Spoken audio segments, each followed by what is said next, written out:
우리가 계속해서 예수님의 비유를 보고 있습니다. 그런데 이 비유는 예수 안 믿는 사람을 위해서 하신 비유가 아니라 예수 믿는 사람들을 위해서 준 겁니다. 우리가 흔히 학교를 다닐 때 선생님께서 이해를 돕기 위해서 모든 학생들을 돕기 위해서 그런 비유로 설명해 주었던 것을 기억하실 겁니다.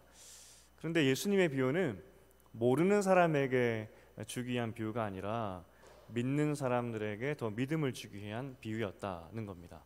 그래서 우리가 오늘 믿는 우리가 다시 한번 비유의 말씀을 듣고 더 확실히 깨달아서 마치 유레카 했듯이 아 그렇구나, 아하 그렇구나 하면서 알면서 한 단계 뛰어넘어서 행동까지 하게 만드는 것이 비유의 의미였다라고 말씀드렸습니다. 그래서 비유는 사실은 친절하지 않습니다. 왜냐하면 믿는 사람들에게만 준 것이기 때문에 친절한 것이 아니죠. 하지만 우리에게는 비밀 노트 같은 겁니다. 왜냐하면 더 확실히 알 수 있는 비밀이기 때문입니다. 어쨌든 우리가 지난주에 보았지만 씨앗 비유였습니다. 좋은 밭이 있고 돌짝밭이 있고 여러 가지 길가밭도 있고 여러 가지가 있었습니다. 그런데 확률적으로 보면은 그 밭만 비유해서는 그 안에서는 4분의 3이 없어지는 거죠. 그죠? 세 군데 씨앗은 필요 없게 된 것이고, 하지만 좋은 밭에 뿌려진 씨앗만 열매 맺는다는 겁니다. 그래서 사실 그 비유만 보면은 굉장히 경제성이 떨어집니다. 왜냐하면 4분의 3의 밭은 아무것도 거둘 수 없는 밭이기 때문입니다.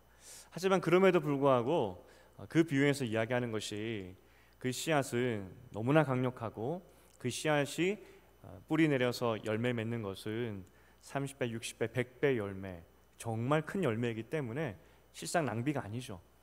어쨌든 그 비유의 핵심은 우리가 좋은 밭이라는 겁니다. 소수지만 수많은 사람들이 복음을 받고, 그리고 수많은 사람들이 지난 한국만 따져도 100년 이상 복음의 씨를 뿌렸지만 그 뿌린 거에 비해서는 예수 믿은 사람이 소수입니다. 그죠? 많은 사람들이 교회 왔다 떠나기도 하고 믿음의 뿌리를 내린 사람들은 우리밖에 없습니다. 하지만 그럼에도 이것이 아깝거나 이것이 미련하거나 비경제적이지 않는 이유는 우리는 좋은 밭이고 우리를 통하여서 50배, 60배, 100배 열매가 열리기 때문에, 그러기 때문에 절대 낭비가 아니고 비경제적이거나 효율성이 떨어지는 것도 아니라는 겁니다. 그래서 우리가 기억해야 될 것이 무엇이냐면 여러분은 좋은 밭입니다. 그리고 100배까지 열매 맺을 수 있는 그러한 사람이라는 겁니다. 여러분은 그러하다고요. 그게 믿어주십니까?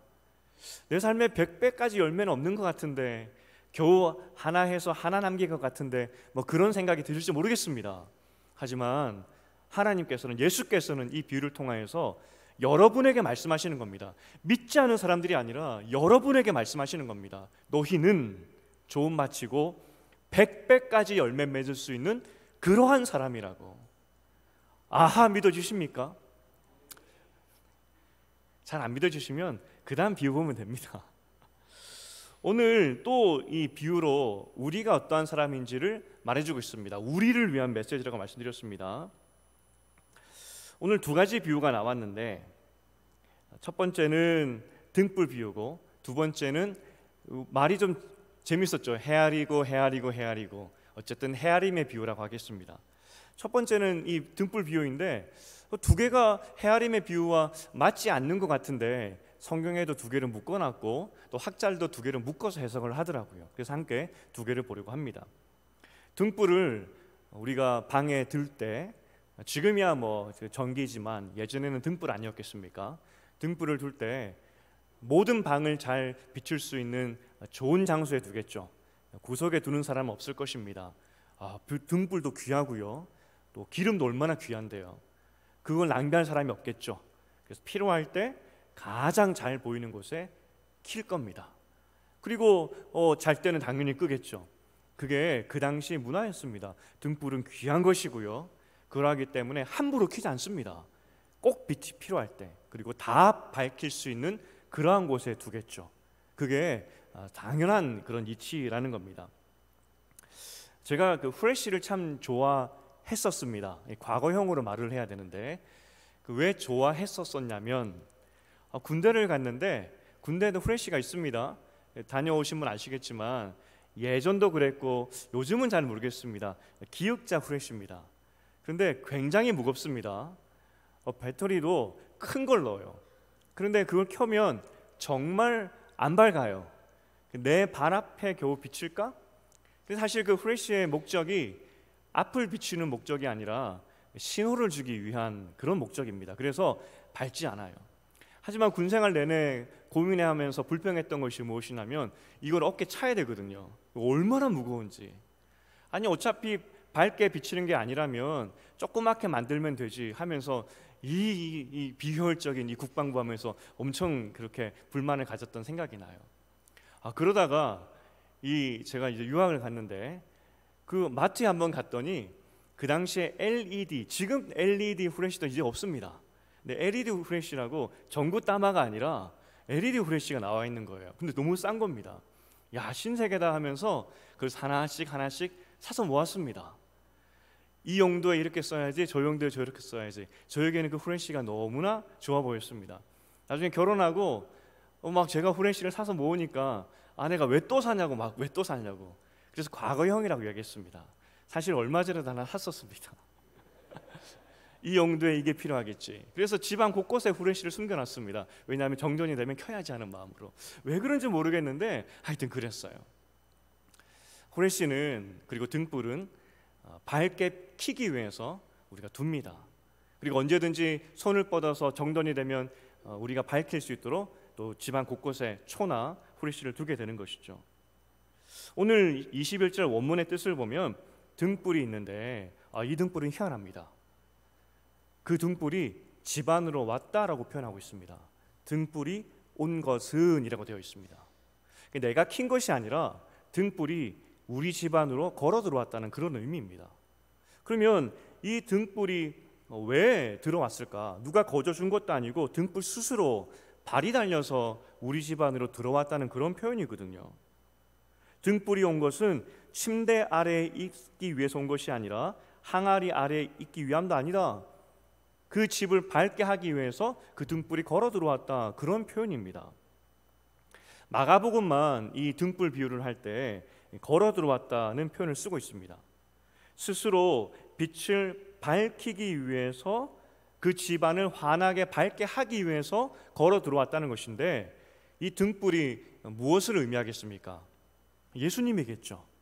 예수님이 우리 집안에 걸어 들어오셔서 우리 집을 밝게 비추었다, 그런 의미로 지금 이 원문은 보여주고 있다는 겁니다. 스스로 빛을 밝히기 위해서 등불이 예수님이 오셨는데 우리가 그 등불을 보면서 나를 밝혀주고 우리 집안을 밝혀주는 그 등불을 누가 과연 침대 아래 두고 항아리 아래 두겠냐고, 높이 올려두지 않겠냐고, 그렇게 예수님께서 말씀하시는 것이죠. 그리고 22절에 이야기하고 있습니다. 숨긴 것은 다 나타나고 비밀은 다 드러난다는 겁니다. 우리가 어두울 때는 그냥 집안 대충 해놔도 되겠지만 등불이 탁 켜지는 순간 우리 집안의 어지러운 것들이 다 보입니다. 그죠? 감추고 싶었던 것도 다 드러나고 숨기고 싶었던 것도 다 드러납니다. 벽의 낙서들도 다 보이게 되는 것이죠. 등불이 그러하다는 겁니다. 다 밝히 비추기 위해서 이 빛이 들어왔고, 그리고 그 빛은 모든 것을 다 보여주고 있다는 겁니다. 그리고 나서 23절에 보니까 들을 귀 있는 자는 들으라, 그렇게 이야기합니다. 사실 이 들을 귀 있는 자는 들으라, 이 말은 구약적인 의미고 또 경고의 메시지입니다. 실제 구약의 이스라엘 백성들에게 들을 귀 있는 자는 들으라, 이 말은 너희 안 들으면, 이 메시지 안 들으면 심판이 있을 것이다 라는 굉장히 무서운 말이죠. 빛 비유를 하면서 들을 귀 있는 자는 들으라, 듣지 않으면 너희 망할 거야 라는 그런 의미로 지금 예수님이 말씀하고 있다는 것입니다. 우리가 이제 이 비유까지 봤는데 첫 번째 유력합니다. 우리가 가지고 있는 어떤 복음의 비밀, 예수 그리스도, 이 예수님의 어떤 빛은, 우리 삶에 예수님이 왔다는 것은 감출 게 없다는 것입니다. 무슨 말이냐면 예수가 온 것은 우리의 모든 삶의 영역을 간섭하시고 우리의 모든 삶의 영역을 구석구석 밝게 비추기 위해서 오셨다는 겁니다. 예수님이란 등불이 우리 삶 가운데 걸어 들어오셨는데, 우리 가정에 걸어 들어오셨고, 우리 교회에도 예수님의 빛이 있는데, 이 공동체 안에, 우리 가정 안에, 내 삶 가운데 그 어떤 것도 어두운 곳이 없도록, 그 어떤 것도 감추고 싶은 곳이 없도록 밝게 비추기 위해서 예수께서 오셨다는 겁니다. 이 빛은 우리 삶의 길을 보여줄 뿐만 아니라, 미래의 어떤 길도 보여줄 뿐만 아니라, 무엇을 따라가야 되는지 그 미래적인 것을 말할 뿐만 아니라, 심지어 우리의 과거들, 우리의 현재들, 감추고 싶었고 덮어놓고 싶었던 그 모든 것조차도 예수가 다 밝게 하기 위해서 오셨다는 겁니다. 우리가 빛 그러면, 등불 그러면 미래적인 것만 이야기를 하지만, 오늘 예수님의 그 빛이라는 것은 현재, 미래, 과거까지도 다 밝게 하겠다는 그런 메시지라는 것이죠. 우리가 인생을 살다 보면 감추고 싶은 순간들이 있습니다. 흑역사라고 이야기할 수도 있고, 혹은 인생을 살다 보면 그 누구에게도 이야기하고 싶지 않은 그런 것들, 또 생각만 하면 하나님께 원망이 나오는 그런 순간이 있다는 겁니다. 그때 하나님은 어디 계셨는지 하는 생각이 들 수도 있고, 과연 천국 가면은 내가 완전히 알 수 있을까? 그렇게 의문이 들 정도로 실타래처럼 꼬여버렸던 어떤 삶의 순간순간들이 있다는 겁니다. 완전히 꼬여버려서 거기에는 빛도 없고 예수님도 없고 아무것도 없는 그런 순간들, 도무지 이해할 수 없는 그런 순간들이 있다는 겁니다. 제가 지난 주일날 엄마의 일기가 하늘에 닿으면이라는 책을 소개해 드렸었습니다. 그런데 제가 스포이긴 하지만 혹시 책을 사셔서 읽어보실 분들에게는 죄송하지만, 읽다 보면은 깜짝 놀랄 한 사건을 발견하게 되실 겁니다. 병원에 계신 어머니와 통화를 하다가 목사님께 그 병원에 계신 어머니께서 이런 말씀을 하시더라는 겁니다. 내가 죽기 전에 너에게 꼭 해줘야 할 말이 있는데 그걸 꼭 오늘 해줘야 되겠다고. 전화로 어머니께서 말씀하십니다. 사실 내가 너를 성북구 보문동 다리 밑에 누가 버리려고 하던 것을 낳아주라고 해서 데려와서 키웠다, 그렇게 말씀하시더라는 겁니다. 완전 영화죠. 저희가 보통 아이들 놀릴 때 또 다리 밑에서 주워왔어 하지 않습니까? 그런데 전화 수화기 너머로 어머니께서 내가 죽기 전에 너에게 꼭 할 말이 있는데 사실은 보문동 거기 다리 밑에서 널 주워다 키웠다, 그렇게 말씀하시더라는 겁니다. 목사님 생각은 엄마가 치매 증상이 조금씩 생겼는데 그래서 저러시나 보다 했다고 합니다. 하지만 어머니께서 계속 말씀하시는 것이 그 당시 상황을 너무나 소상히 말씀하시기에, 그리고 누구누구 집에 아이였다는 것까지 말씀하시기에 이게 사실일 수 있겠다 생각이 들었다는 것이죠. 그리고 엄마가 마지막으로 이야기하기를 정말 내 아들로 지금까지 내 아빠랑 키웠다라고 말씀하시더라는 겁니다. 순간 다리가 풀리고 주저앉았다고 말하면서 아무 생각이 나지 않았다, 그렇게 목사님께서 말씀하셨습니다. 50년을 살아온 삶이 하루아침에 송두리째 흔드는 그런 순간이었다라고 쓰셨습니다.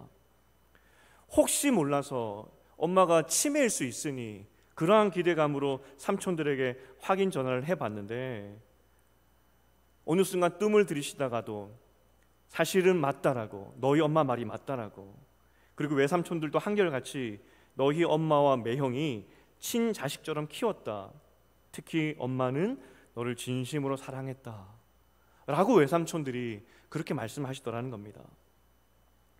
우리가 장난처럼 다리 밑에 와서 너를 주워왔다라고 했던 그 말이 정말 이 목사님의 삶이었다는 겁니다. 나중에 후에 이제 이 목사님께서 일기를 찾아서 읽는데 엄마께서 인생을 돌아보시면서 자서전처럼 쓰신 내용들이 쭉 있었는데 돌이켜보니까 정말 엄마는 임신해서 입덧했다는 그런 흔한 이야기도 없었다는 것을 발견하게 되고요. 어느 날 하나님이 나를 불쌍히 여겨서 아들을 주셨다, 그 말로 자신의 태어남을 쓰신 것을 보니 정말 그때 엄마가 나를 주워왔구나, 그걸 알았다는 겁니다. 그리고 그 아들 목사님이 엄마의 가슴속 이야기 일기들을 쭉 읽으면서 뭐라고 이렇게 이야기했냐면 엄마 어찌 그리 힘든 삶을 사신 것이에요, 이렇게 쓰시더라고요. 사실 그 이야기 저는 상상도 못했고 그 이야기가 한 중반쯤에 나왔는데 이 이야기를 지금 책으로 쓰는 목사님의 마음이 어땠을까 하는 생각이 들었습니다. 아마도 부끄럽다는 것보다는 하나님 안에서 모든 것이 해석이 되어지고 원망이 아니라 하나님의 섭리로 이해하셨기 때문에, 해석하셨기 때문에 오늘 이 글을 쓰고 있겠다 싶었습니다. 사실 엄마의 일기를 공개하는 것이 쉽지 않았겠다는 생각을 제가 읽으면 읽을수록 했었습니다. 너무나 찢어지게 가난했고 죽도록 일만 해야 되는 내 엄마의 이야기를 이것을 밝힌다는 것이 쉬웠을까 하는 생각이 들었습니다. 중간중간 삶의 에피소드가 있었는데 장로 후보가 있었대요. 그 교회에 3명이 올라갔고 세 분 다 장로가 될 것이다라고 다 생각을 했었는데 이 목사님의 아버님만 장로가 안 된 겁니다. 남편만 떨어진 것이죠. 엄마가 그 마음을 추스리려고 일기에 그 마음을 하나하나 써가는데 쉽지 않았다고 이야기를 합니다. 하루는 이런 기록이 있습니다. 96년 12월 23일입니다. 96년. 가난이 무엇인가요? 못 배운 것이 한이 됩니다. 남들은 장로하는데 권사도 받지 못한 우리 남편을 보고 있으면 시부모님도 원망이 나오고 우리 남편이 불쌍해요. 하루 이 근방에 또 일기를 찾아보면은 구역 예배 때 한 성도님이 이 이야기로 가슴을 또 후벼 팠던 것 같습니다. 돌아와서 쓴 일기를 보면은 내가 오늘 너무나 마음이 아파서 아들이 목사만 아니었다면 나 아마 교회 안 나갔을 겁니다 하는 그런 기록도 있더라고요. 96년으로부터 10년이 지난 2006년 1월 7일 여전히 이 가정은 가난했습니다. 누구한테 말을 해야 할고 너무너무 서럽고 힘이 들어요. 기도하지 않으면 살지 못할 지경이에요. 이게 60대 엄마의 고백입니다. 그리고 목사님이 고백을 합니다. 엄마가 이렇게 어렵게 살았는지 몰랐다고. 아들로서 죄책감도 느껴졌고요. 목사님 어떤 마음으로 자신의 가정의 이야기, 엄마의 이야기, 아들로서 아무것도 하지 못했던 자신의 치부 같은 이야기를 이렇게 책으로 쓸 수 있었을까 하는 생각이 들었습니다. 예수가 등불로 우리 삶에 오신다는 그런 의미가 무엇이겠습니까? 여러분 잘 기억하십시오. 나의 의지와는 상관없이 그 빛이 우리 삶에 들어와 버리셨습니다. 그리고 그 빛이 하는 일이 무엇이냐면 우리가 있는 그 자리를 밝게 비춰주는 겁니다. 어둡지 않도록, 밝도록, 어두워서 무섭지 않도록 빛으로 그 예수님께서 우리 삶에 오셨다는 겁니다. 살다 보면 감추고 싶은 비밀 같은 것들이 있는데 그때는 하나님이 없다고 생각하는 그런 좌절의 순간이 있을 수도 있습니다. 심지어 너무 큰 죄를 지어서 그 죄를 짓는 순간 나와 하나님은 단절되었다라고 생각하는 그러한 순간도 있다는 것입니다. 하지만 오늘 등불 비유를 통해서 예수님께서 말씀하십니다. 그 예수가 우리 삶에 들어와서 모든 것을 비춰주시고 우리의 좌절의 순간, 우리의 낙심의 순간, 감추고 싶었던 그 순간도 하나님 안에서 다시 재해석하게 하시고 심지어 죄 짓는 그 순간에도 하나님께서 다 드러내시면서 회개하게 하시고 주께 돌아가게 하시는 그런 은혜, 그런 은혜로 이 빛으로 예수께서 우리 삶에 들어오셨다는 겁니다. 실상 우리 삶을 돌이켜보면 그러하기 때문에 한순간도 어두움에 있을 수가 없는 것이고 심지어 죄 짓는 그 순간에도 하나님은 다 드러내시면서 다 보이시면서 속히 나에게 돌아오라고 말씀하셨던 그분이 하나님이시구나 우리는 알게 된다는 겁니다. 오늘 비유에서 말씀하시는 것이 이 내용입니다. 우리는 빛의 자녀들이라고. 가장 어두울 것 같은 그 순간에도, 빛이 없을 것 같은 그 순간에도 실상 너희는 빛의 자녀들이었다고. 하나님은 빛으로 함께 하셨고 그러하기 때문에 너희 삶 가운데에는 어떠한 것도 어둠이 있을 수가 없다고. 그 빛된 예수 우리를 회복시키시고 삶을 새롭게 보게 하시고 또 있는 죄가 있다면 다 드러내시고 속히 회개하고 돌아오게 하시는 것이 빛된 예수님이 우리를 찾아오셔서 하시는 일이라는 겁니다. 빛 가운데 있다는 그 말이 무엇이겠습니까? 빛 대신 예수가 우리와 함께하고 있다는 것이 어떤 의미겠습니까? 예수가 소망이고 생명인데 우리 인생의 단 한순간도 그리고 우리가 있었던 어떤 장소도 소망이 끊어지거나 생명이 없었던 장소가 그 어떤 것도 없었다는 겁니다. 하나님의 그 생명의 빛이 우리 삶의 모든 구석구석을 다 비추고 계셨고 비록 지금은 원망이고 좌절이고 절망이고 감추고 싶은 것이지만 예수께서 다시 한번 우리 삶을 똑똑히 보게 하시면서 그때에도 내가 함께 있었다. 그것을 보여주기 위해서 예수께서 빛으로 우리 삶에 걸어 들어오셨다는 겁니다. 욥이 고백을 합니다. 고난일 때 하나님은 없는 줄 알았다고. 하나님은 내 삶에서 지워진 분이라고 생각했던 것이 욥이었습니다. 인생은 어둠이다, 절망이다. 하지만 그런 욥이 빛 대신 하나님을 보고 나서 고백했던 것이 무엇이냐면 내가 귀로만 하나님을 들었었는데 이제 눈으로 하나님을 봅니다. 그 하나님이 보이니 내 부끄럽고 나의 절망과 내 실패가 더 이상 좌절이 아닙니다. 나는 하나님 때문에 삽니다. 이것이 욥의 고백이었다는 겁니다. 이 책을 쓰신 목사님이나 그리고 목사님의 어머니 인생의 이 어두움들을 이렇게 드러낼 수 있었던 이유가 무엇일까? 내 인생의 이런 좌절의 순간에도 하나님이 함께 한다는 것을 봤기 때문에 부끄러움이 아니죠. 오히려 성도들과 이것을 나누면서 우리 모든 삶의 순간순간에 함께하고 있다는 것을 보여주기 위해서 이분이 책을 쓰셨고 어머니도 계속 아들에게 이야기했던 것이 무엇이냐면 내 죽기 전에 내가 일기가 있는데 꼭 읽어보라고 그 말씀을 하신 것이 아닐까라는 생각이 들었습니다. 스스로 숨기고 싶고 숨고 싶은 것들이 참 많아요. 하나님이 없다 생각하는 어둠의 순간들이 참 많습니다. 우리가 야곱의 돌담 예배를 시작할 때도 나눴지 않습니까? 야곱도 그랬습니다. 죄 짓고 도망갈 때 거기에는 하나님이 없구나 생각했었습니다. 하지만 야곱이 뭘 고백합니까? 여기에도 하나님이 계셨군요. 그래서 그 야곱이 거기에 돌단을 쌓은 거 아니겠습니까?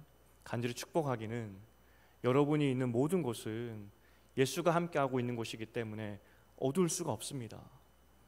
여러분이 있는 모든 곳은 빛된 예수가 함께하고 있는 곳이기 때문에 밝을 수밖에 없고 그곳은 천국으로 바뀔 수밖에 없다는 겁니다. 이해되지 않는 순간이 있을 수도 있고 또 절망의 순간을 걸어갈 수 있겠지만 빛으로 걸어오신 그 예수님이 함께 하시기 때문에 여러분이 있는 그곳과 그 순간이 천국으로 바뀌는 욥의 고백처럼 내가 하나님을 봅니다 고백하는 또 야곱의 고백처럼 하나님이 여기 계십니다 고백하는 여러분 되시기를 축복드립니다. 이 헤아림의 비유가 바로 이어서 나오죠. 이 빛의 이 비유가 나오고 나서 헤아림의 비유가 나옵니다. 헤아리는 그 헤아림으로 헤아림을 받을 것이다. 이 무슨 말인지 모르는 이 말이 반복이 돼요. 이 어떤 말이냐면 그 당시에 헤아린다는 말은 시장에서 사용되는 저울입니다. 그러니까 네가 사용하는 그 저울로 너도 그 무게를 달게 될 것이다. 그런 의미입니다. 우리가 시장에 가서 물건을 파는 상인이라고 생각해 봤을 때 1kg의 무게를 판다라고 한번 해보겠습니다. 근데 1kg를 파는 것이 아까워요. 그래서 저울을 조작을 합니다. 900g만 주고 1kg다라고 이야기를 할 수 있겠죠. 그럼 저는 900kg만 판 겁니다. 거짓말한 거죠.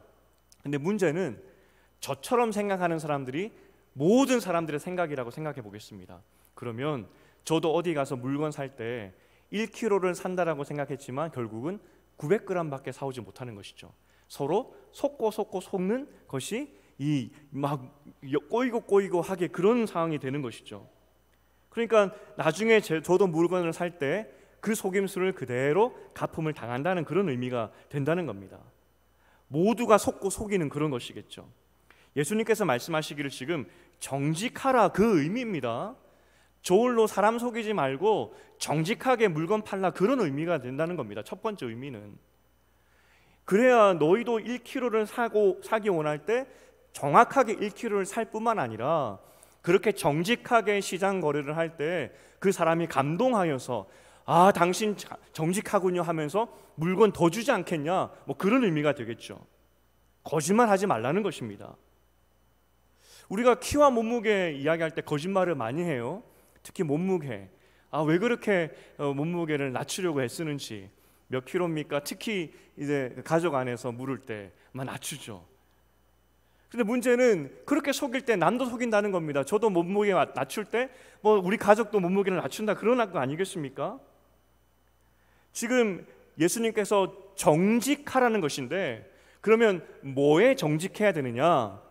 우리가 아까 구약의 의미로 말씀드렸던 그 내용이 나왔었습니다. 들을 귀 있는 자는 들으라. 무슨 말이냐면, 네가 이 비유를 듣고 이해하고 깨달았다면 믿음대로 행동해야 된다는 겁니다. 깨달은 대로 정직하게 믿음대로 행하지 않는다면 내가 다 뺏어갈 것이고, 하지만 믿음대로 정직하게 행동한다면 더 줄 것이다, 그 의미가 되겠죠. 마음의 색이라는 것입니다. 그리고 네가 알고 깨달은 바에 따라서 정직하게 믿음대로 행동하라는 것입니다. 오늘 비유의 내용이 무엇이었습니까? 빛이 왔다는 겁니다. 우리 인생은 어떠한 순간도 어두울 수가 없다는 겁니다. 죄 짓는 것도 결국은 다 밝혀질 것이기 때문에, 하나님, 제가 죄를 지었습니다, 다 드러내야 되는 것이고, 내 인생에 하나님 없는 줄 알고 실컷 원망했는데 빛으로 예수께서 내 삶 가운데 오셨구나, 욥이 그랬고 야곱이 그랬듯이 하나님을 한 번도 떠난 적이 없구나, 이걸 우리가 배운 것입니다. 만약 배웠다면 하나님, 믿음대로, 내가 안 대로 내 인생은 빛입니다. 지금 내 지긋지긋한 인생을 산다 할지라도 하나님께서 빛으로 내 삶 가운데 들어왔으니 나는 선포하겠습니다. 내 인생은 빛입니다. 이렇게 반응하지 않는다면, 믿음대로 정직하게 반응하지 않는다면 그 빛도 다 뺏어가 버리더라고. 하지만 현실이 지긋지긋하고 죄 가운데 있고 여전히 죄와 싸우고 있지만, 그럼에도 불구하고 믿음으로 나는 빛입니다, 주님, 오늘도 주님의 빛된 자녀답게 한번 살아보겠습니다, 애를 쓴다면, 정직하게 반응한다면 내가 덤으로 더 주겠다고, 그 의미인 것입니다.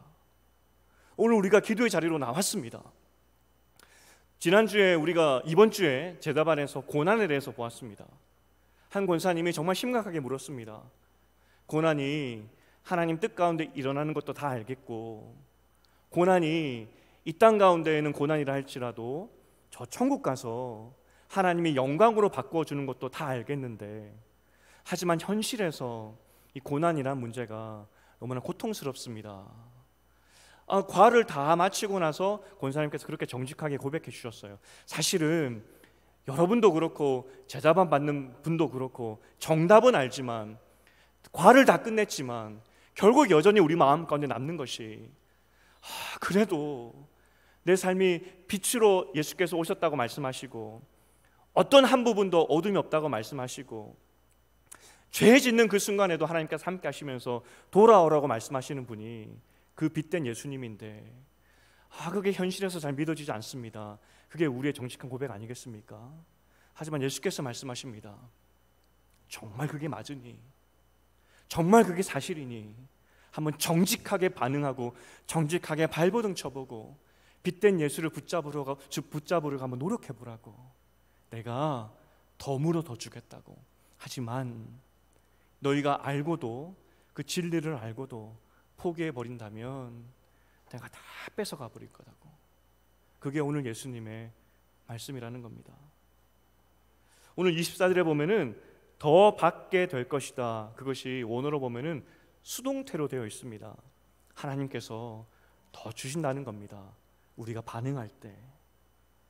사실 우리가 잘 생각해 봐야 될 것이, 속지 말아야 될 것이, 우리의 현실은 매번 변합니다. 우리가 오늘까지 잘 다녔던 직장이 내일도 보장드리라는 법은 없습니다. 오늘까지 잘 다녔는데 내일 그만두세요라고 할 수도 있는 것입니다. 공부를 열심히 했지만, 오늘 죽도록 열심히 했지만 그 시험에 떨어질 수도 있는 것이 우리 인생입니다. 건강도 그러하죠. 정말 철석같이 믿었는데 나는 100살까지 살 것이다 라고 모든 사람들이 다 이야기를 했는데 한순간에 무너지는 것이 건강입니다. 이것이 현실이죠. 여러분, 현실은 아무 믿을 것이 안 됩니다. 현실이 우리 삶을 보장해 주지도 않습니다. 우리가 믿었던 것은 다 무너지는 것이 현실이라는 그 허상입니다. 그런데 오늘 우리가 믿을 것이 무엇이냐면 그 빛된 예수가 내 삶에 걸어 들어왔다는 거. 나 인생 가운데, 내 인생 가운데 그 빛된 예수가, 살아있는 예수가 걸어 들어오셨다는 것. 그리고 내가 그것이 잘 믿어지지 않고 그것이 내 삶 가운데 느껴지지 않아서 예수님 어디 있습니까? 하지만 그렇게 절규하면서 예수를 찾는 것이 내 모습이라 할지라도 예수께서 믿음으로 발버둥 치는 나를 바라보시면서 잘했다고, 내가 덤으로 더 주겠다고 하시는 것이 그게 진리입니다. 우리는 현실을 따라갈 사람이 아니라 진리를 따라갈 사람인데, 진리가 무엇이냐? 그 빛된 예수가 우리 삶에 왔다는 겁니다. 우리가 믿음이 약하고 눈이 어두워서 욥처럼 하나님을 쉽게 보지 못할 수도 있습니다. 사실 잘 생각해 보십시오. 욥도 처음부터 하나님 본 거 아닙니다. 실컷 친구들과 싸우다가, 실컷 친구들과 뒹굴다가, 그래도 우리 하나님이 이럴 뿐 아니라고, 그래도 하나님이 나를 그렇게 내치실 그런 분은 아니라고, 너희 하나님 오해했다고 30장 넘게 절규했던 것이 욥의 인생이었습니다. 그런 절규가 끝나고 나서 하나님은 그의 눈을 열어주십니다. 빛된 하나님의 모습을 보여주신 것이죠. 혹시 지금 욥처럼 절규하며 하나님 앞에서 뒹굴고 계신 분들 계십니까? 여러분은 잘하고 있는 겁니다. 진리를 붙잡고 있기 때문에. 그 목사님의 그 어머니의 일기처럼 평생을 가난하게 살았지만 하나님, 이 없는 것이, 이 상황이 너무나 원망스러워서 시부모까지 원망되는 것이 이 할머니의 고백이었는데, 하지만 끝까지 그 빛된 예수를 붙잡고 살았던 그 할머니야말로 하나님께서 그날에 내가 더 주겠다고, 넘치도록 더 주겠다고 그 인생을 살았던 것이 그 할머니의 인생이었다는 겁니다. 이제 말씀을 맺겠습니다. 오늘 우리는 계속해서 비유를 보고 있습니다. 비유의 이유는 믿는 우리를 위해서 주셨다 말씀드렸습니다. 다른 사람들이 아니라 우리 믿음을 더하게 하기 위해서. 믿다 보면 어두울 때가 있습니다. 사실 이 마가복음 자체가 굉장히 어두울 때 주신 겁니다. 마가복음 독자가 누구라고 말씀드렸죠? 지금 바울과 베드로를 순교로 잃어버렸던 로마 교회 성도들이었습니다. 이제 네로 황제가 이 기독교들을 계속 핍박할 것이 자명한 사실이었죠. 그게 현실이었습니다. 당장 내일이라도 로마에서 쫓겨날 수가 있고, 당장 내일이라도 나도 죽을 수가 있었던 것이 그들의 현실이었습니다. 하지만 그 현실 가운데 이들이 붙잡았던 것이 무엇이냐면, 이 지옥 같은 이 순간에 예수가 내 인생 가운데 걸어 들어오셨다. 내가 믿음이 부족하여서 때로는 하나님 어디 있습니까? 절규하는 것이 내 인생이지만, 그래도 내가 예수께 붙어 있으려고, 붙잡으려고 애쓰는 나에게 하나님께서 더 주겠다고, 내가 넘치도록 더 주겠다고, 그게 하나님의 약속이었고, 이 마가복음의 최초 독자 이 로마교회 성도들은 그렇게 살았어요. 그래서 그들은 정말 놀랍게도 30배, 60배, 100배의 열매로 그 네로 황제 시대를 이겼고 교회를 세웠던 사람들이 되었다는 겁니다. 간절히 축복드리는 것은 빛된 예수가 우리 삶에 걸어 들어오셨습니다. 그 예수님 손 꼭 붙잡고 빛된 자녀의 삶을 사시기를. 우리가 예수님 손 꼭 붙잡고 살아갈 때 어느 순간 하나님이 보이게 될 겁니다. 우리 하나님이 정말 나와 함께 하셨구나. 하나님 없는 줄 알았는데 그때도 함께 하셨구나. 심지어 내가 죄 짓는 그 순간에도 하나님이 함께 하시면서 슬피 우셨구나. 그게 보이는 날이 온다는 겁니다. 오늘 이 밤에 우리의 모든 기도 제목을 주님께 내려놓을 때, 하나님 내 모든 인생을 빛으로 밝혀주시옵소서라고 기도할 때 광명한 빛으로 우리 인생을 이끌어 주실 줄 믿습니다.